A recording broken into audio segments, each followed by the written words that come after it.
We are now just 135 days away from the official release of Star Wars The Rise of Skywalker by writer and director J.J. Abrams and Chris Terrio.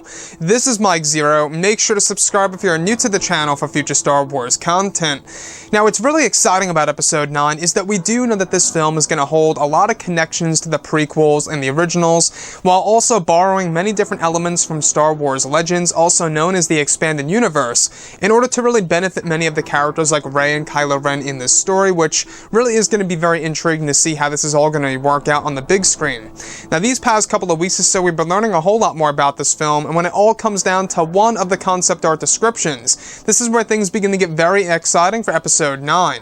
Now, specifically, what's really intriguing about all of this is that shot descriptions consisting of a sequence based in the third act of the film, where it's described that both Rey and Kylo Ren are holding hands, where they are described to be shrouded in darkness, where it's said that Rey and Kylo Ren are using the ability of flow walking, where they see many visions of the past, one of which is said to involve Kylo and Rey witnessing many of the popular lightsaber battles through the Skywalker saga, where they are said to see Luke losing his hand by the hands of Darth Vader, and even Obi-Wan Kenobi slicing Darth Maul in half from the Phantom Menace, where another of which involves Darth Vader being put together again by the medical droids. It said that additionally, one of the scenes in the second act of the film involves Kylo Ren watching the hologram of Darth Maul that was said to have been recorded while he was the leader of Crimson Dawn, talking about hunting down a secret device that is in Darth Vader's possession, and revealing to Kylo indirectly through the hologram of what this device is capable of doing.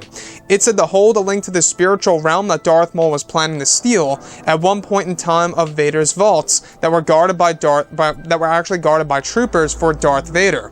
So let's go over a couple of parts about this. Now, we do know that Episode 9 is going to feature a lot of artifacts, and we are talking about quite a number of them that's going to be used to move the characters of Rey and Kylo Ren forward throughout the story, and to really just evolve them as characters, right? So, I want to go over the flow walking session. Now, the flow walking technique by Kylo and Rey is when they begin to see visions of Darth Maul being cut in two, as well as Luke Skywalker losing his hand, and even Darth Vader being put back together again from Episode 3, Revenge of the Sith, where the medical droids are reattaching all of his limbs and putting his suit on, etc.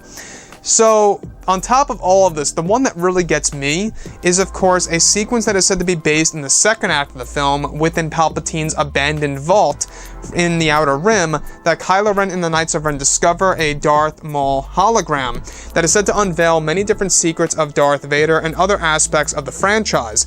Now, Darth Maul in the hologram is said to reveal to Kylo Ren indirectly that he has actually been hunting down, or at least hunting for, a mysterious device that is in Vader's possession that is said to hold a strong connection to the spiritual realm.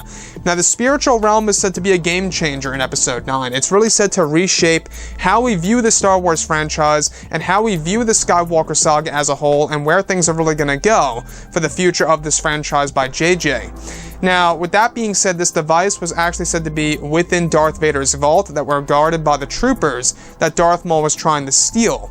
Now, what's really interesting about this is that we do know that Darth Maul was trying to find this device for Palpatine, and Palpatine was also looking for a way or a path to eternal life. Even just during the events of the Phantom Menace, Palpatine knew about his future demise. He knew that the dark side energy would eventually eat away his body, or at least would degrade his body to the point where he needed to take on another body as well, or find another way to live on forever.